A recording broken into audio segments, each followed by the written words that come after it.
And welcome to a new episode of PR360. And I'm your host, Brett Dicer. You could please subscribe to PR360 on Apple Podcasts, Google Podcasts, Spotify, and Amazon Music. Leave a five-star review if you love the podcast. And if not, let us know how we can do better for you. And subscribe to the YouTube channel for all the lovely faces, or the video channel to see our lovely faces as well. But this week, we're going to be talking about podcasting on a podcast with Dave Lee, and he's the co-founder of International Podcast Day. He is a true podcaster. He's someone similar to me, and he's also presented at Podfest, Podthon, the Sunshine Summit, and various other events as well. He is a co-host of the Waves of Tech, and it's all about the tech side of things with his dad as a co-host as well. So welcome to the show, Dave. Hey Brett, thanks for having me. Appreciate the invitation. Happy to talk about some podcast and podcasting. Always appreciate the invitation. You're welcome. And the first question I ask all my guests is, are you a coffee or tea drinker? I'm both. 2 days ago I had coffee in the morning. This morning I had some tea, but as long as it's decaf, I can drink coffee or tea. I am a decaf only kind of guy. My body does not react well to caffeinated sodas or coffees or teas, so I drink both, and I love them both equally. Got you. Is there any favorite teas or coffees that are on the decaffeinated side that you like?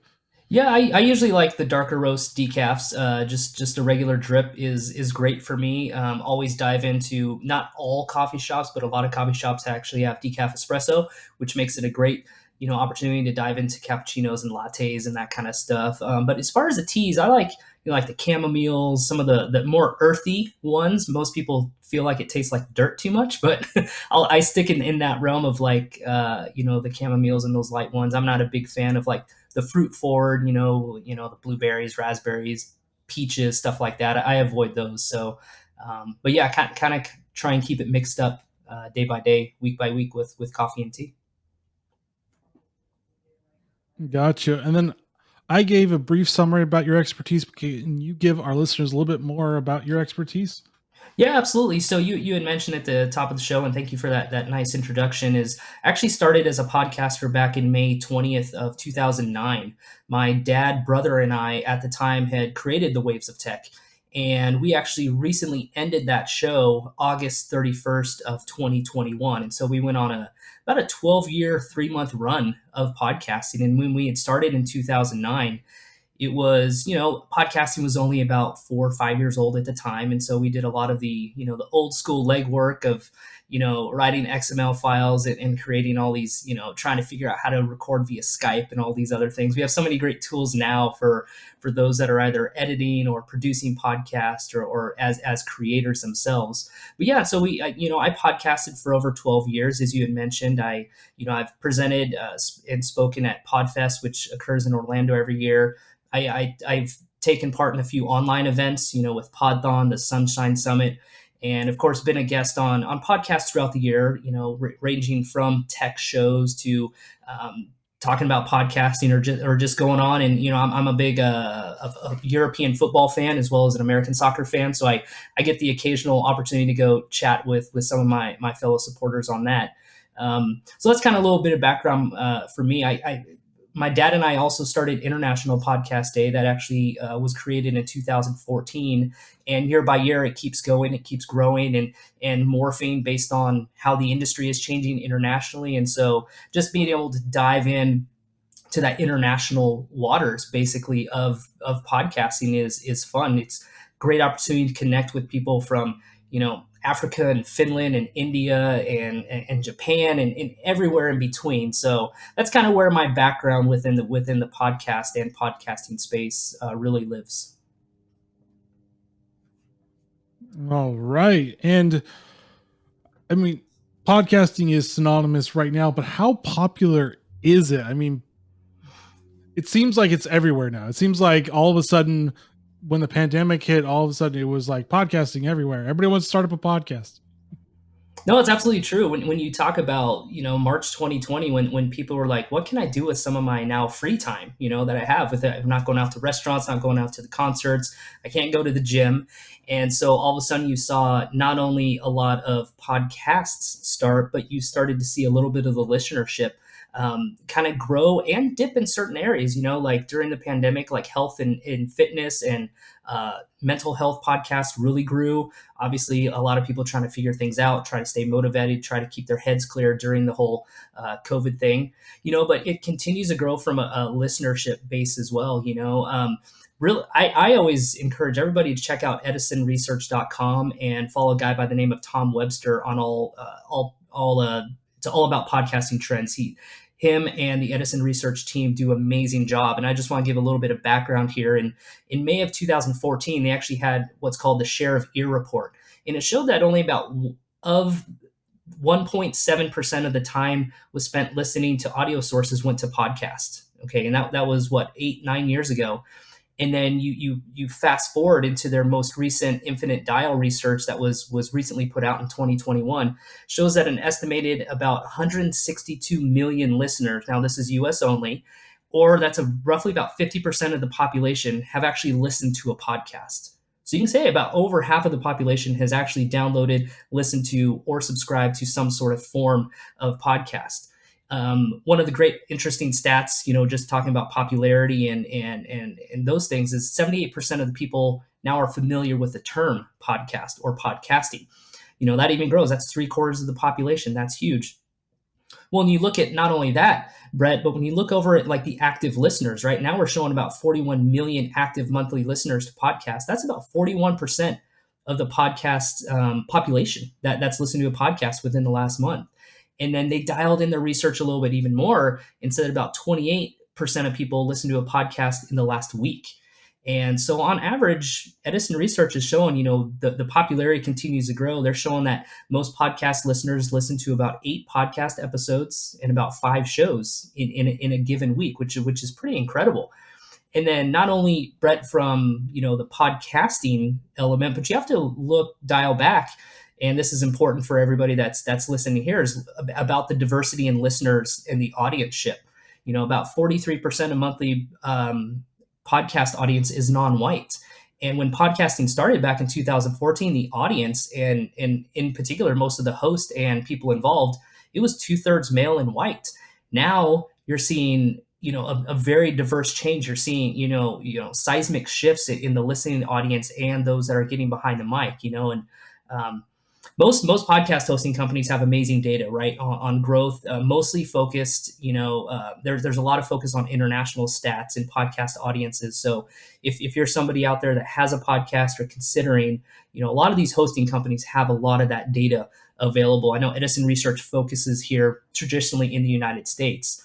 But if I continue just a little bit more, Brett, the international podcast growth, which isn't really particularly talked about that much, and that's why one of the things I love with International Podcast Day is being able to be tapped into that. Africa Podfest is this great organization over there, and they put together an annual Africa podcast report, and they share all about the growth that's going on in the African nations over there.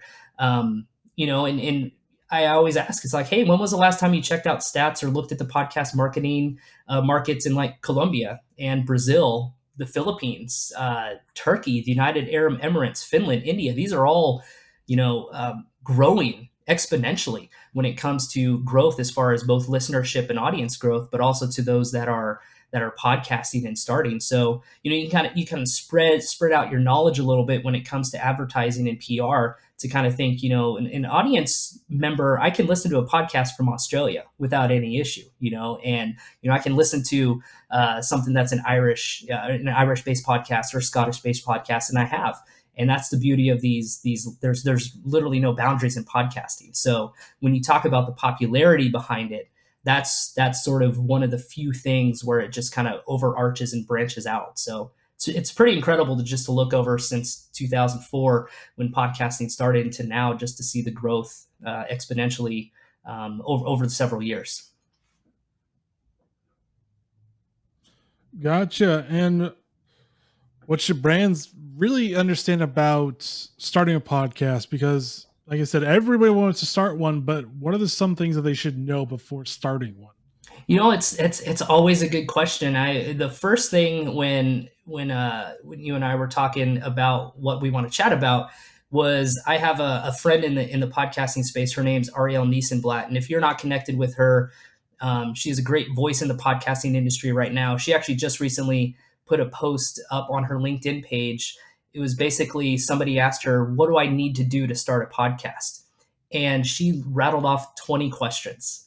And I'm not going to read through them all, but it's something that you have to put a lot of thought into. It's definitely not easy to get into. I mean, it's easy to get into. It's takes a lot of work and dedication and focus to get it right.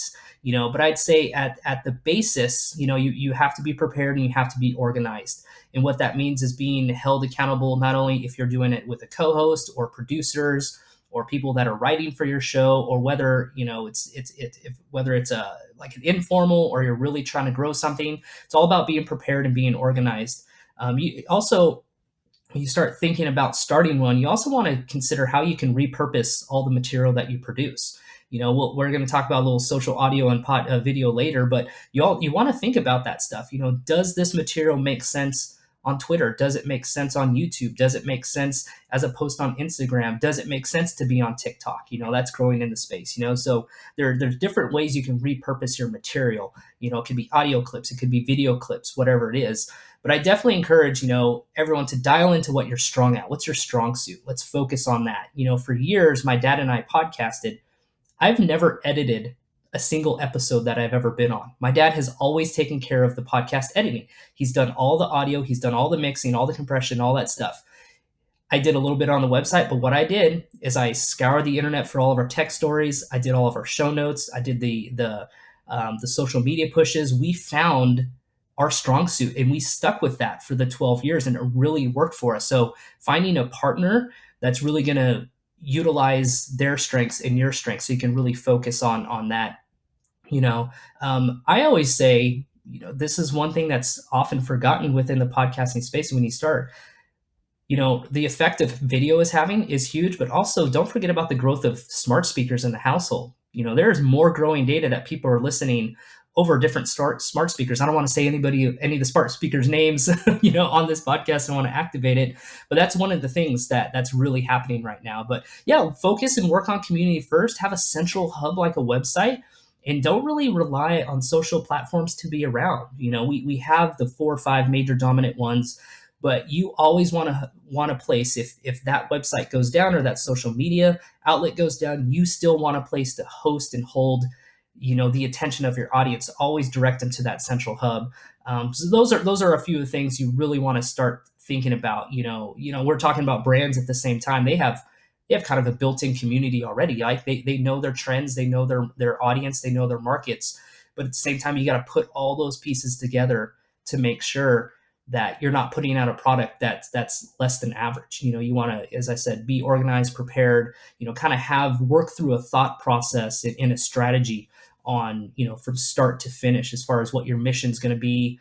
You can think about artwork. There's so many different things we can dive into, Brett, but I think generally those are some of the starting points for brands to really consider before jumping into one. Gotcha. And I mean, ads are another way of monetizing through podcasts. You also have subscription models are now starting to be a lot more prevalent, plus merch. But for brands wanting to basically get into the ad space, like what should they know? What should they know about the ROI? What should they know about how to do it sometimes? Because podcasting is still a little new, even though we all know what the term is. It's still a little new on that application side of it. It is. I mean, for a media that's only 18, 19 years old, that's really young. And you can compare it to television, you can compare it to traditional radio broadcasting.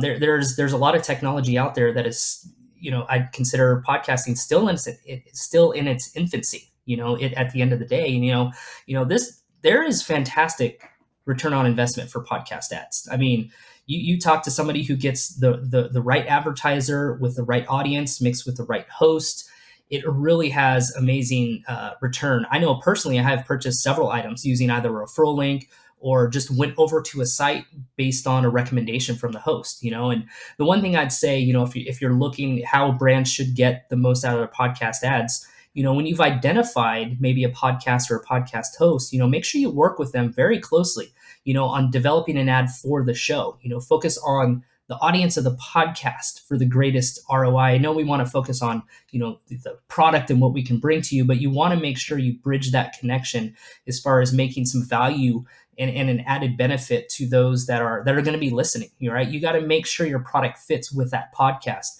I can't tell you how many times, Brent, we've had somebody reach out to when we did the Waves of Tech, and it was, it's like, hey, we'd like to have, a little spot on your show, and it's not relevant to the tech space at all. There's not even a loose connection. The tech industry is very broad. I mean, we can talk about healthcare and aeronautics and, space and business and social media. And there's just some people that, like, I feel like if we would have put an advertisement on our show that wasn't related to technology, it doesn't align with our audience, and we don't want to offend them by putting something that doesn't make sense. And so, always making sure your product fits with that podcast. But I will say it's a crowded and busy place within the industry, but that doesn't mean that it's a bad thing, right? We know television and streaming services is a very crowded space, and we understand that production companies and hosts and everyone else can be successful. So you got to create an app that pops, right? Something that's enticing and really markets your needs. And so you can kind of use that as just a sort of a base foundational approach to how brands should really focus on their ads. But it is a crowded space, but I'm telling you what, there's times when I listen to an ad, I'm like, I want that product, or at least I'm going over to that website to check it out.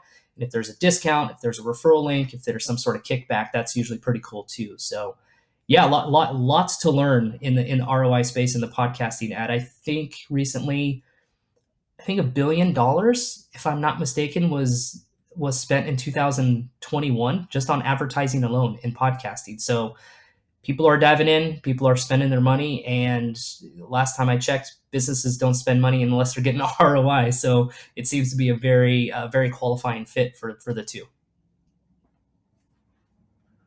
Mm-hmm. And then moving over to more of the analytics side of things, how should or what important analytics is the most important part for podcasting? Because I think before it was the 30 days, now it's starting to be the 7 days, and there's a specific number you have to hit. Is there something that that podcasters and brands should know about all the analytics? Because to be fair, some of them are still kind of in their infancy and not as good as they could be. It is true. Yeah. A lot of the analytics, and it comes down to what IAIB has been coming up with over the last, 3-4 years. That's the International Broadcasting. Can't remember the exact term, but it's an International Broadcasting Association. And, they've come up with some metrics, and they've come up with some standard protocols, that all hosting companies need to follow. And, this is really ties into, a lot of the CPM talk that always happens within the podcasting space. CPM, 1 to 1,000 or 2 to 500 or whatever it may be. First of all, I'd stress, talk with your hosting company, whoever you host your podcast with. Make sure that they are certified and that they have that IAIB certification, that they are compliant. I think that's probably the actual correct term. I cannot stress enough about doing your research, talking with the companies, learning about what's available to you as a podcaster and as a brand that's considering, one, getting into podcasting, but also getting onto a show, because you want to confirm those things. If you have a host that says, hey, I get 10,000 downloads per month, you're going to be paying for that 10,000 ears.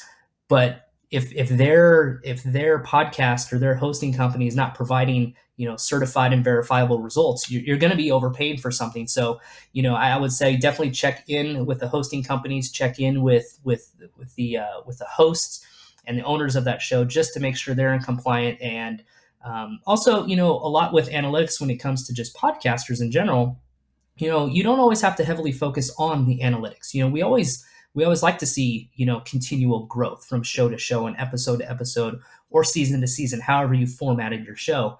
But there's a lot of other metrics you and your company may consider to be important, right? So, the show that my dad and I did, the Waves of Tech, it was never grossly popular, right? We just sort of saw this steady growth, but we looked at the metric as, are we having good conversations, week in and week out? Are we connecting well with our audience? Is our audience responding to the questions that we're proposing out there? And so, analytics is one thing as far as like data and throughputs and outputs and all those kind of things. But you may, as a brand or as a podcaster, have other metrics that's more important to you. So whereas I think, Brett, analytics is huge. It's growing. It's still in the infancy.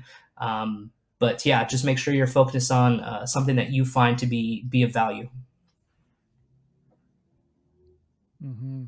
And then moving on to more YouTube, because it seems like YouTube is actually starting to make moves in the podcasting industry. I mean, you can host your or put your videos on podcasts, but it looks like they're trying to put like a dedicated podcasting section or whatever in there. So, I mean, how important is YouTube to podcasting? Because podcasting is usually audio is what people think about it, but there also is vodcast as well.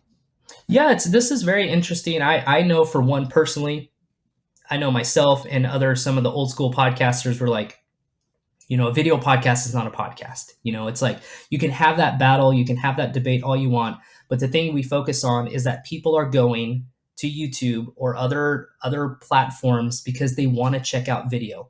Yes, maybe it drops as an audio file, through some podcast player at some point, but we have to consider this, the every business has pivoted to video, right? I remember, I think Fox, at one point during my podcasting career, Fox Sports had shifted completely from a text-based article format to only video.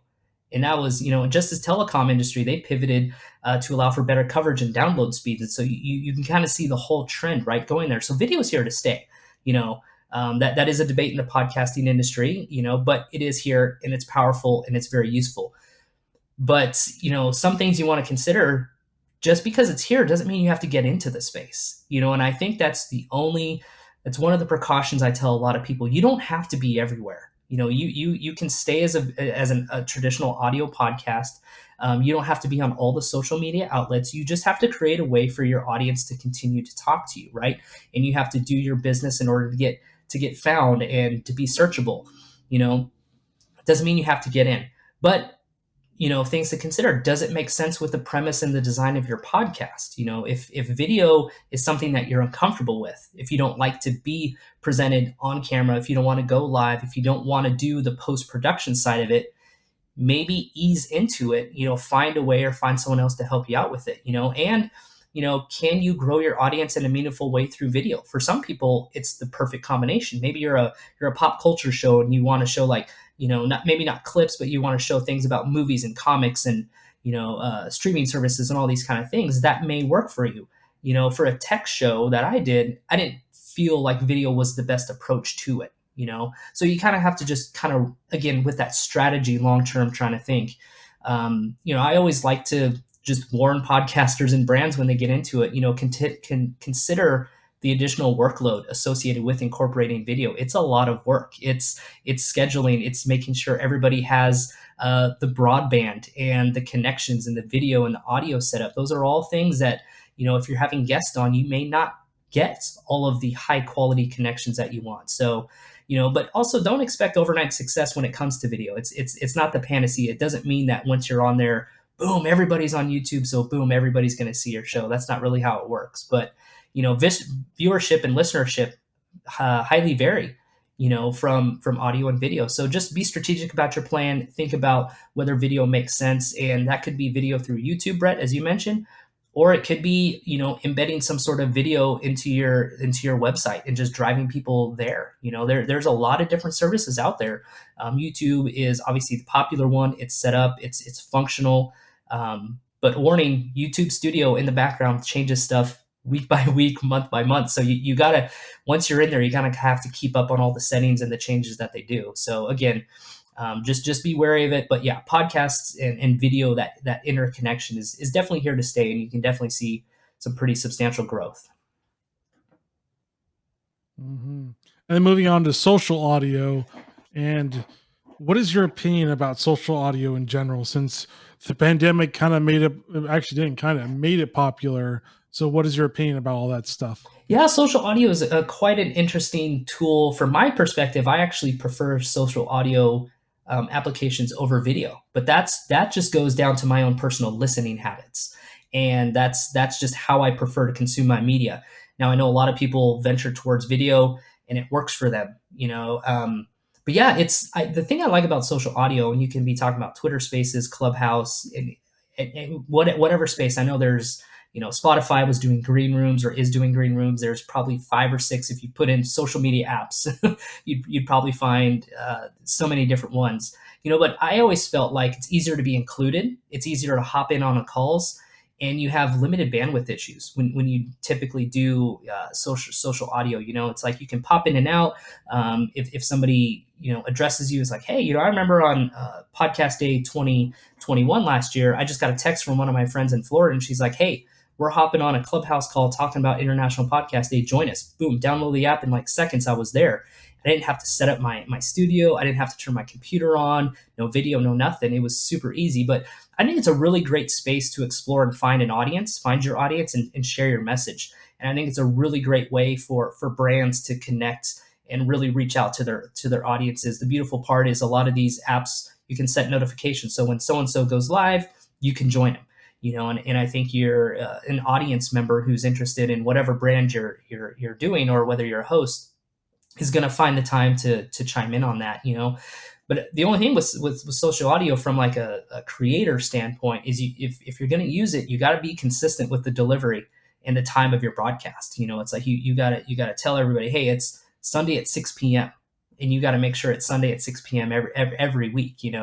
But as long as you set that standard, maybe it's a bi-weekly show, maybe Tuesday at 2 o'clock Eastern time is the best time for your audience to tune in. And there's no real length restriction, right? You can connect social audio for 15 minutes, or you can go for 2 hours, so you just got to find, again, whatever strategy works for you. And of course, find what works for your audience and yourself as well.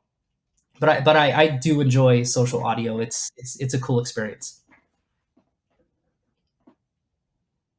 Nice. And then, I mean, how can social audio and podcasting work together, since they're both, I would say, a little similar but different in their mediums, because podcasting is more of an evergreen content that lives on the internet, and social audio lives on Clubhouse but also lives on Twitter. So it's there, but it's not really there for long. So how can these work together? Yeah, you bring up an interesting contrast between podcast and social audio, right? Like I can pause my podcast and come back to it 6 hours later and be like catch right back up, right? Or I can pause it and come back a week later.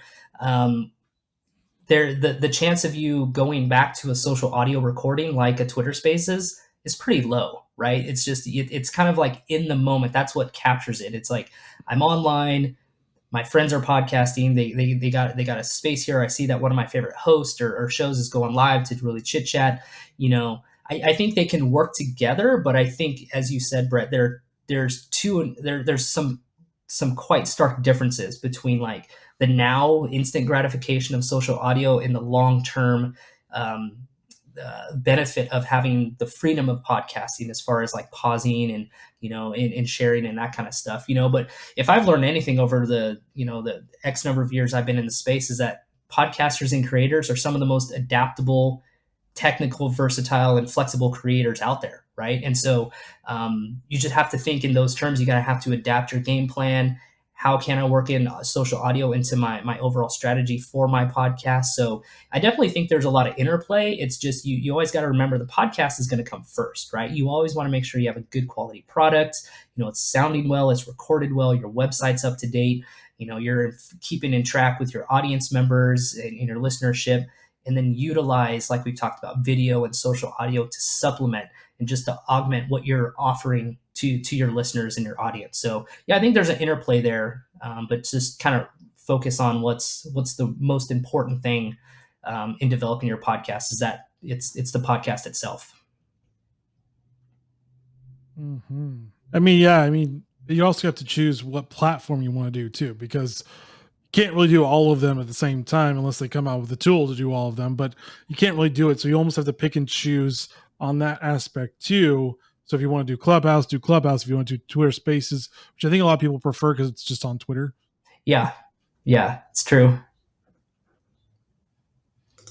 But what is the future of podcasting? Because we talked about video, we talked about audio, which is traditionally in the social audio of it. But what's going to lead us into the next phase of whatever podcasting is going to be? It's interesting to kind of sit back and look, Brent, over the last 18 years of how far it's gone, right? It came from like doing stuff in your garage DIY and downloading stuff to an iPod, now to all these recording softwares we have. And it's I've never really come up with maybe what the next big thing is in podcasting. There's always somebody much smarter with a lot more investment, a lot more brain power than me to come up with the future of it. But I always think that there's always been a talk over the last 10 years, you know, um, that big business is basically taking over podcasting, right? It's, you see the NPRs and the NBCs and, all these big corporations coming in, but for several years, if you look at the data, independent podcasters are still controlling the space, in a high degree, they still are today. They're by overwhelming, yeah, you'll have a major podcast that gets 4,000 or 4 million downloads a week, right? But then you have 250,000 independent podcasters that are surpassing that number tenfold, right? And so, as far as the future of podcasting, yes, big business is going to get in there, which means more advertising, more production, more global interest in it. But always remember that those independent podcasters are here to stay, and they're really pushing this media forward. And if that's often a trend that's often forgotten about and not talked about in the larger scheme of the industry. So, but I would say generally, just watch out for more paywalls and subscription models that are coming. I mean, we've seen that on the horizon. We've seen what Spotify has done with certain particular podcasters. We've seen. I can't remember a couple of names of the podcast apps, but they tried to put up paywalls and it failed, and they're trying to just rework their models. But I think eventually, over the next couple of years, you're going to see more of that. These more pay to listen kind of platforms, more paywalls coming up, and if traditionally podcasting is an open range kind of market, right? It's you get in here, you do the work, you can listen for free. But there's people that are saying, hey, we have some really quality content that people will pay for now. And so if you're interested in that, move in that direction. If you're not, kind of keep the free and open sort of mentality. So that probably doesn't answer your question particularly, but there's so much going on in the space, and those are just a couple of things that I see continuing to grow and kind of trend. Well, yeah, I mean, Apple Podcast has their own subscription model built into Podcast Mhm. Connect, basically. So, yeah, I do think that more subscription-based things are going to be on the horizon, just because podcasters want to get paid, just like everybody else. Yeah, and I don't blame them at all, and I think, for as much time, effort, and dedication that we put into it, it's just not hit record in 30 minutes you're out. It's prep work, it's setting up the website, it's doing the post production, it's the show notes, it's promoting, it's creating a newsletter, it's doing all of these different things that, it's just not a 30-minute in and out, right? And so you're talking multiple hours for one episode a week. That's if you do a weekly show. So yeah, I can't fault anybody for trying to reach out and get paid via paywall or subscription model, or finding different ways of, like we talked about, incorporating advertisements and ads into your podcast to kind of cover some of your costs. So there's a lot of different methods out there to kind of, I guess, break even at the end of the day for a lot of the independents. True. I mean, I for the independent versus big brands, I do see almost like a two different divergence of that, as brands will still try to get into it, but then we also have Joe Rogan. Whether you love him or not, he's the number one biggest podcaster in the world, I'm pretty sure. So I do think that, yeah, we're gonna probably have both. In a way, it's gonna be a mixture of independents still doing their own thing, plus you've got big brands doing their own thing at the same time. Yeah, and I think on that dichotomy right there is we can learn from the big business, and big business can learn from us, well, is too, right? I've never seen an independent podcaster, of course, gain the viewership or the listenership, but the engagement alone from an independent podcaster is what makes me want to support them even more. Like you can tweet any of the giant big, or tag them in a post or anything like that, any of these giant podcasters that have millions of downloads, but they're never going to engage with you, right? And so, that's why I love the independent nature of it. Is you can send a tweet, you can send a message, send them a direct email, those are ways that you almost get a better connection, in that respect. So that's why I love the independent space so much, taking that extra time and effort to really reach their audience. And in turn, you essentially become a listener for life and a download for life for them. Mhm. And I mean, fun question for you. What if you could create a podcasting hosting platform, what features would you have in it? That's an interesting question, because hosting platforms have improved drastically as the industry has been asking for more, and podcasters have been asking for more. Honestly, I feel like there's good hosting companies or bad hosting companies, but at the end of the day, they're now including analytics. They're now creating monetization. They're all providing built, not all of them, but some of them, which I think would be a really cool feature of built-in marketing tools to help them. Whether it's social media automation, and social media help that way, or finding different tools to get them in different within different spaces outside of social media. A lot of them are creating automation, and all of them are doing distribution. Which I think is pretty cool. I think if you include all of those basic features, maybe some augmented marketing tools, I think it'd be really cool if I had a podcast hosting platform. I would create basically an online portal or an online forum that allows for open discussion with all the other podcast hosts on that platform. I think sometimes we get in our own little vacuum, we get in our own little heads and our own little, it can be an isolating experience being a podcaster. But if you could have an open forum where you can sign into, and you can provide real-time connection with the host, and lessons learned and what works, and I think that'd be a really cool forum. I don't know of too many that actually do that. I'd really like to see an enhanced feature, where you can just basically allow everybody to come in here and connect and talk. And you'd be able to filter, of course, based on topics or genre or needs or skills or improvements or something like that. But yeah, definitely a forum that's open to everybody on that podcast platform. I could just imagine a bunch of independents and big business in there, cross promoting and sharing their stories. And hey, maybe you can be on my show, I'll be on your show. A lot of that will go really far for a lot of podcasters. Hmm. Yeah, those are some pretty good features in there. But do you have any final thoughts? You have any final thoughts for listeners?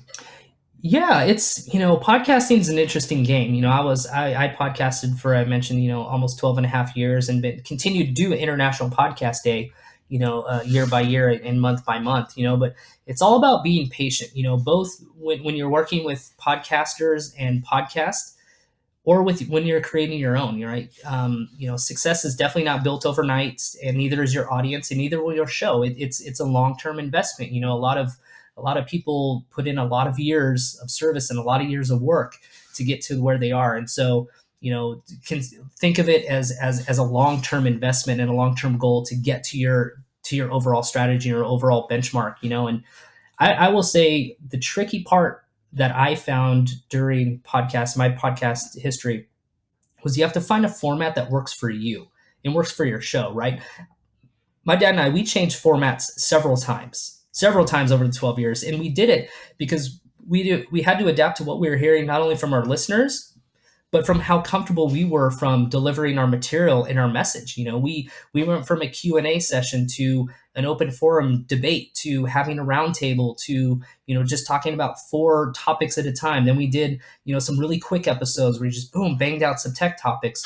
But always find a format that works, tweak it, find it. You're never set. Just as I always say, make sure your audience knows what's going to happen. Hey, for next week, we're gonna mix up the format or the message a little bit.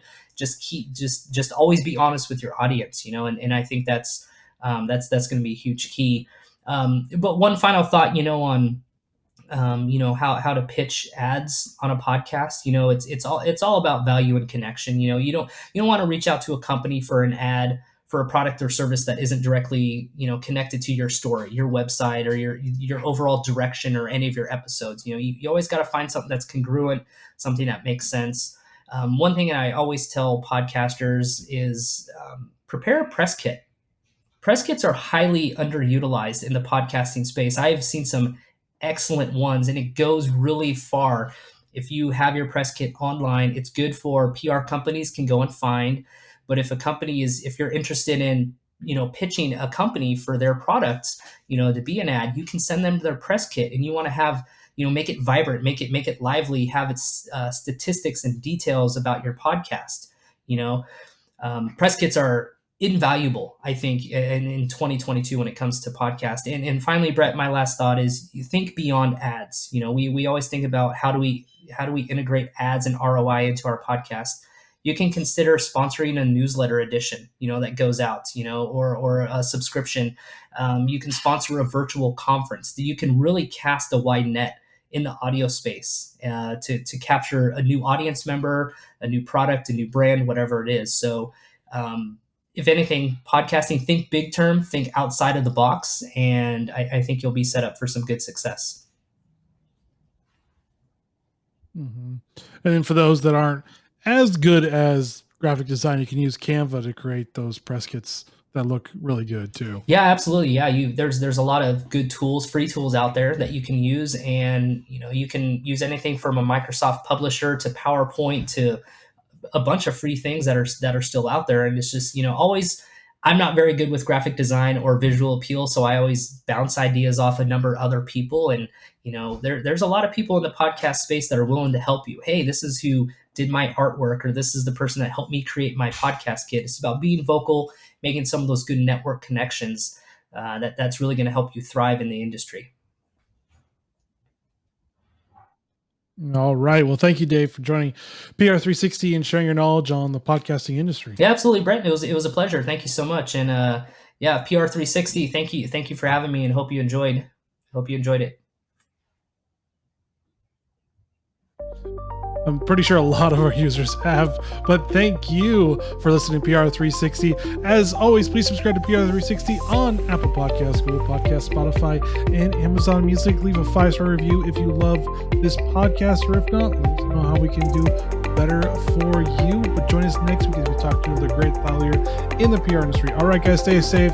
Listen to your favorite podcasters, or try to figure out how to start your own podcast. See you next week. Later.